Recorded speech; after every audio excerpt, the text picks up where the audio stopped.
Chapter 23, Sukkot, is the holiday, the Jewish holidays that our Israeli friends started celebrating on our time clock yesterday afternoon. Now, if you were a Jewish in America, you would start this afternoon celebrating the Sukkot holiday. Well, in the Bible, it's called by a couple of names. It's called the Feast of Tabernacles, and that's what the word Sukkot means, tabernacles.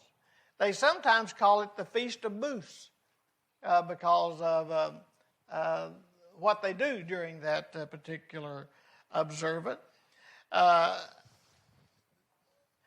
Leviticus chapter 23, and we're going to begin in verse 33, read through verse 43. It said, "And the Lord spake unto Moses, saying, Speak unto the children of Israel, saying, The 15th day of this 7th month shall be the Feast of Tabernacles for 7 days unto the Lord. On the first day shall be an holy convocation. Ye shall do no servile work therein. 7 days ye shall offer an offering made by fire unto the Lord. On the 8th day shall be an holy convocation to you, and ye shall offer an offering made by fire unto the Lord. It is a solemn assembly, and ye shall do no servile work therein. These are the feasts of the Lord, which ye shall proclaim to be holy convocations, to offer an offering made by fire unto the Lord, a burnt offering, and a meat offering, a sacrifice and drink offerings, everything upon his day.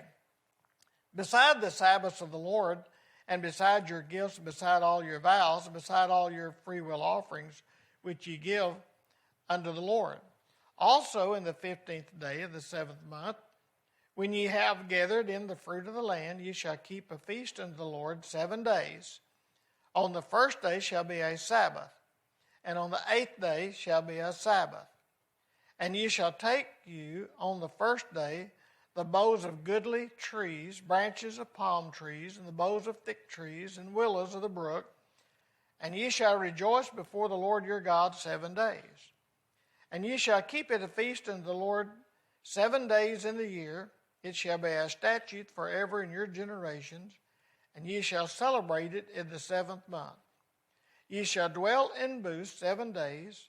All that are Israelites born again, all the Israelites born shall dwell in booths, that your generations may know that I made the children of Israel to dwell in booths when I brought them out of the land of Egypt. I am the Lord your God." Well, verse 44 goes on to say, "And Moses declared unto the children of Israel the feast of the Lord." Now, I tell you what, I like those Jewish holidays. Now, we've got one coming up tomorrow, don't we? Columbus Day. Right? Where'd they come up with Indigenous Peoples Day? Well, anyway, it's good old Columbus Day. Yeah, I remember when he arrived here. I was just Well, y'all are getting out of control on me this morning. I feel like I was here when he got here. Anyway, they had a lot of holidays. Well, thank you, Brother Roy. And they're going to have a 7-day, and thank you, sir, an 8-day celebration. Boy, I hope I don't go past noon. In case y'all read the bulletin. All right. So here in the month, the 7th month of the people of Israel, they had a holiday, a Sabbath day, on day number 1. And then on day number 10, they had another holiday. And then on the 14th day of the month until the 21st day of the month, and one more day, a Sabbath day, counted that they were going to have an 8-day celebration. I would like that, wouldn't y'all? That many holidays during the year to take a break. And that doesn't include a week-long Passover in the spring, and then Feast of Pentecost and holidays. And I'm not even going to mention the fact they've got a feast of trees. They take a day off. They got the feast of. They got a holiday that has to do with the fall of the temple. They got feast for everything. Taking a day off over there. I don't know when they ever work, but they got all these holidays. All right. Let's hit that first slide and look at some of the pictures, what the Jewish people do today. Can you see that? Now today, on the Feast of Sukkot, the Feast of Tabernacles means you're supposed to move out of your house into these booths. And according to the scriptures there, they would make these booths out of goodly trees, palm trees, willow trees, and so on. And we call that a brush arbor, wouldn't we? And you make these. You go camping. You go camping for a week. A law mandatory that you go camping for a week. And right there, you got to admit that looks like a lot of struggle, doesn't it? Go to the next one.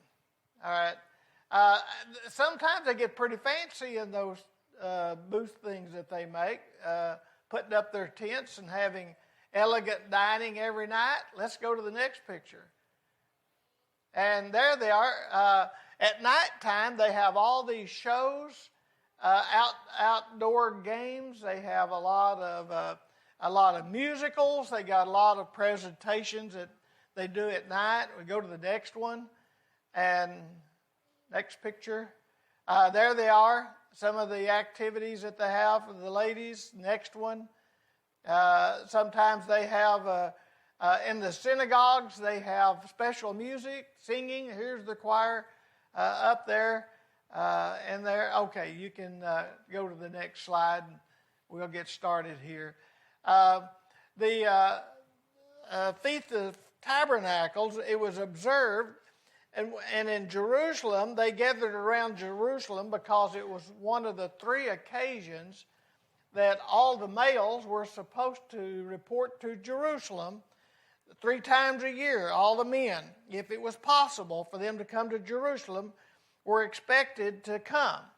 And the holiday started on the 15th, and it was a Sabbath day, and then the 8th day was a Sabbath day, so they had to get there by the 14th and set up their booths and have their tents and have their celebration. Now, when they got to Jerusalem, the city was lined with 10,000s of people. Every nook and corner, every hillside, everything was covered up with tents and people that had come into Jerusalem for the holiday. And then the people who lived in the city were supposed to move out of their houses and put up their booths on the street. So the streets are crowded, and there's a lot of celebration going on. A great time took place. At the temple during that week, there were numerous offerings that were sacrificed. And every day they would offer a goat as a sin offering for the people, and different other offerings that was offered all week long. And during this festival, the people would bring their tithes and their offerings. Deuteronomy chapter 16, verse 16, made the statement that they were not allowed to appear before the Lord empty-handed. In other words, 3 times a year is when the men were required to report down to the temple area, to the sanctuary. And the first one was at Passover. You know, Passover is when they harvested their barley. That was the barley season. And so then they were supposed to come back to the temple again at the Feast of Pentecost. And they had just harvested their wheat at that particular time. Now, in the fall of the year, they were to report to the temple and bring whatever crop they had harvested. That would have been a big time that they harvested their grapes that time of the year. So about the completion of every season or every crop, that's when they were to report to the temple and to bring a tithe of all that they had harvested and had earned from the last time that they had come down to the temple. So it is a big deal and time for people to come.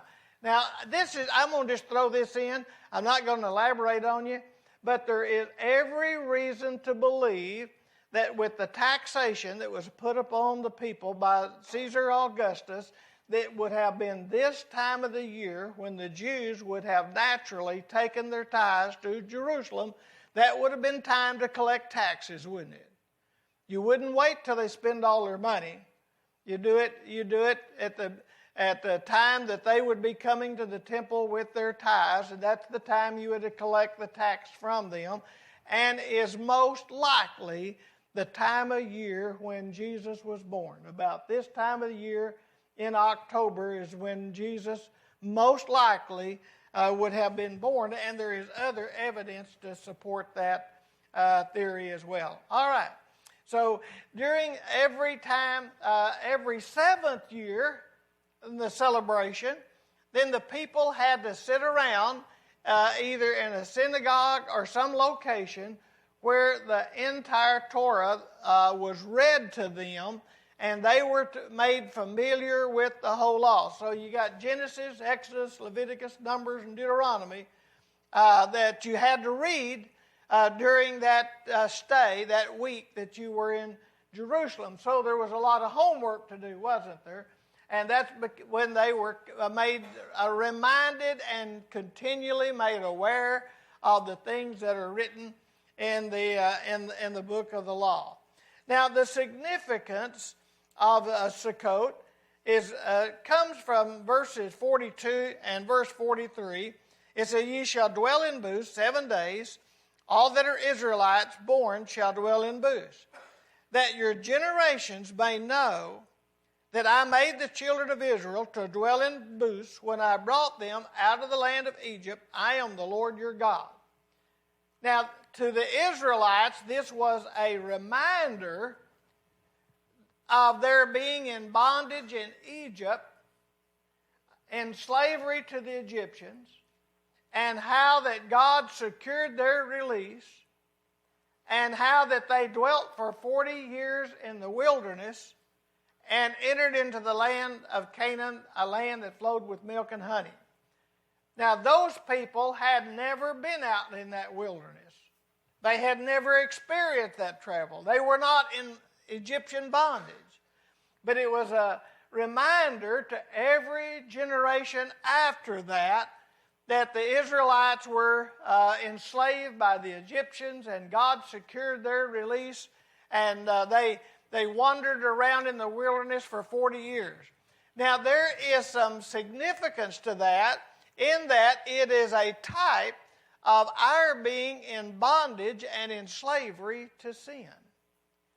You know, before we were saved, we were servants to Satan. We were in bondage to him.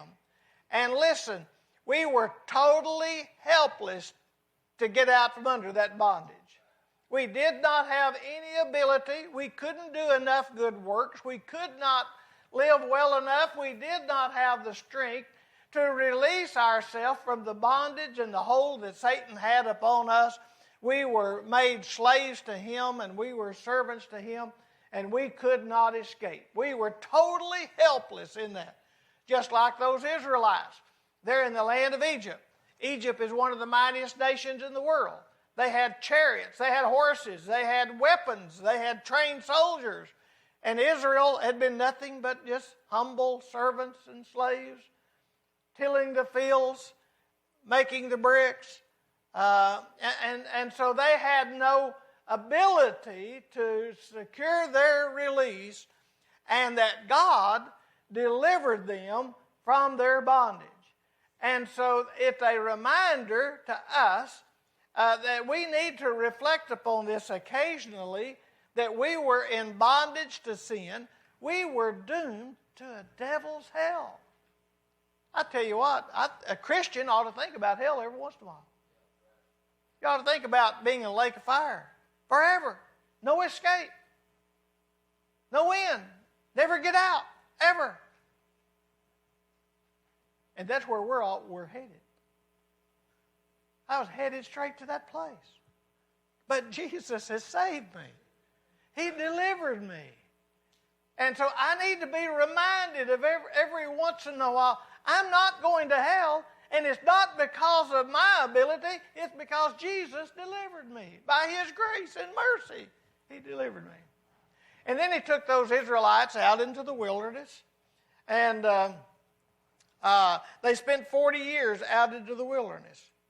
Now, there were two reasons that they were out there in the wilderness for 40 years. One of the reasons was because of their sins. Well, they came to a place called Marah, and they complained about the water there. They sinned at Mount Horeb, wanting more to drink.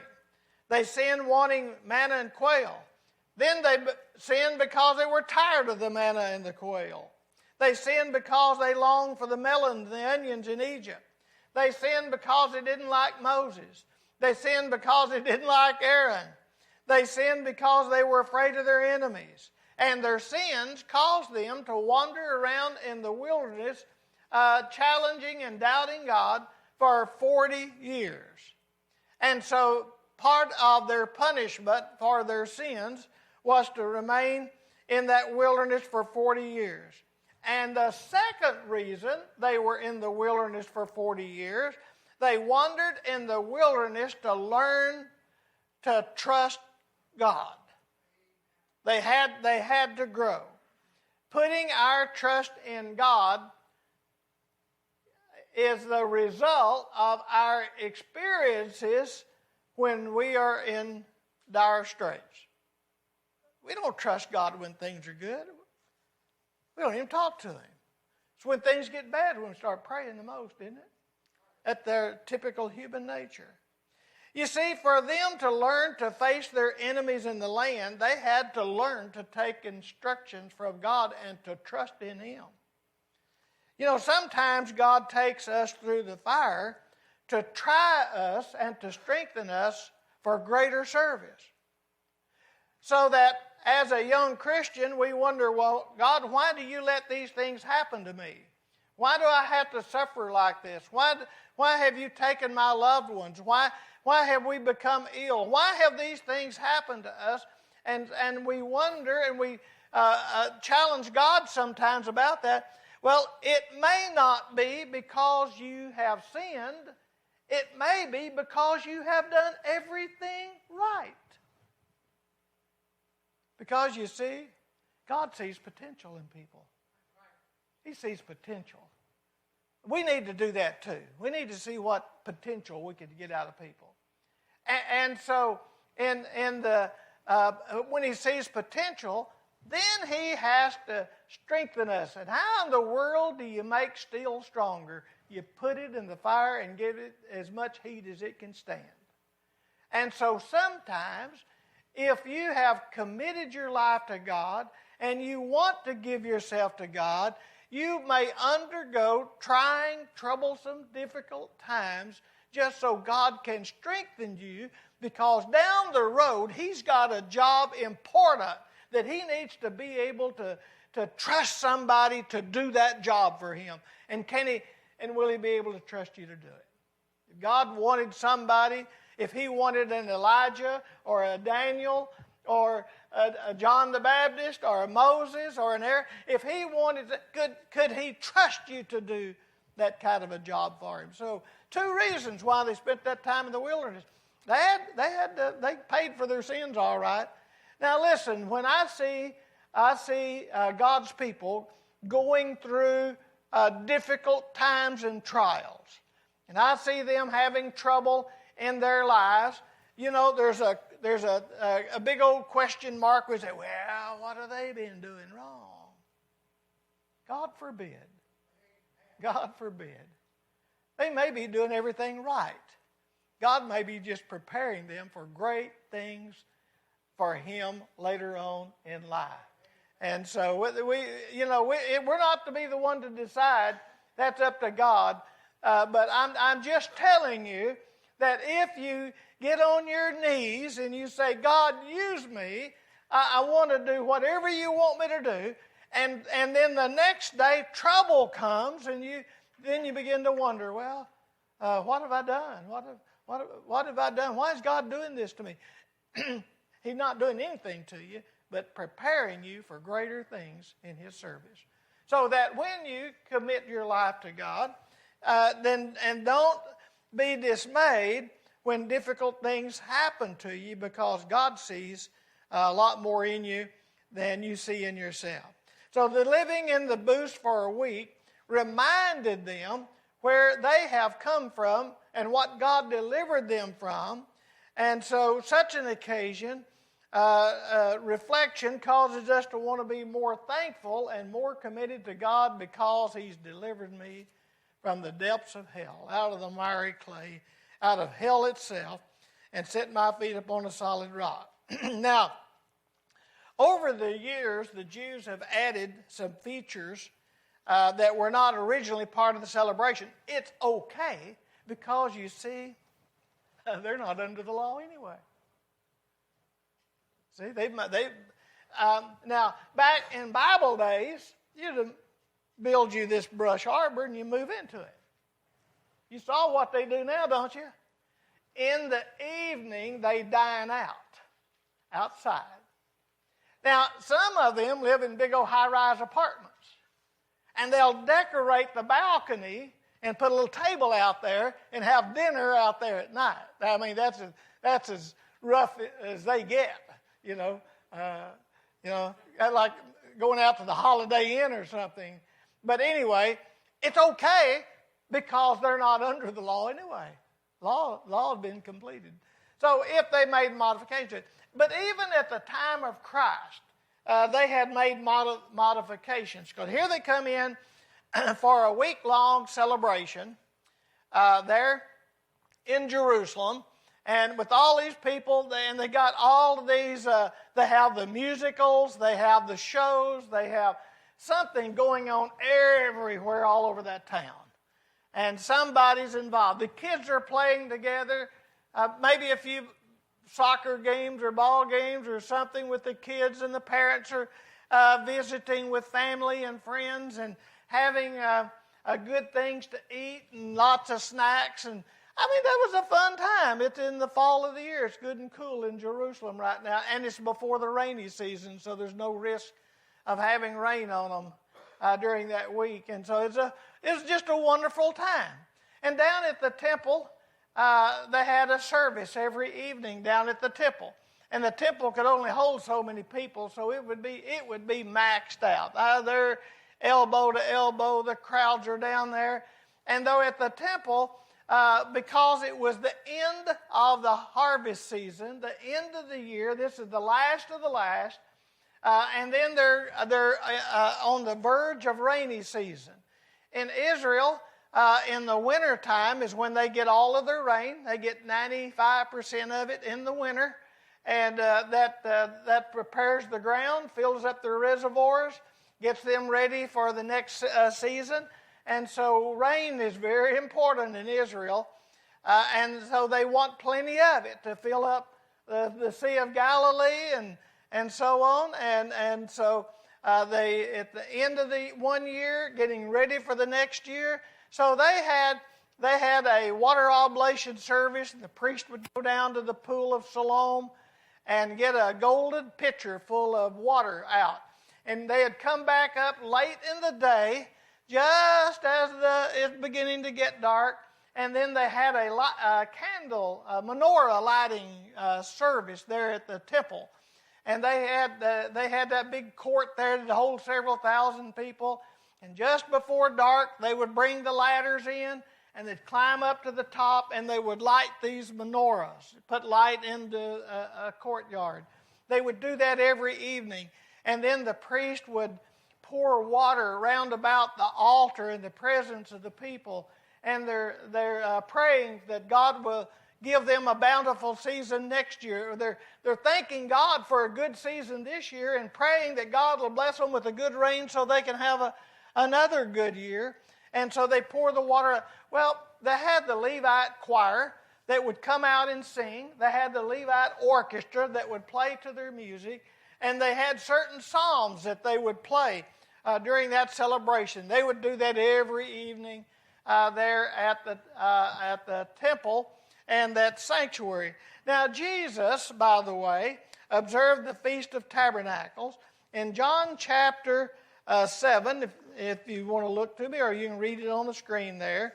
In John chapter 7, in verse 1, it said, "After these things Jesus walked in Galilee, for he would not walk in Jewry because the Jews sought to kill him." That means that he lived up north, stayed up north in Capernaum, in the Galilee area, because down in Jerusalem, where the action's going on, the people, the Jews down there were trying to find him, and they wanted to put him to death.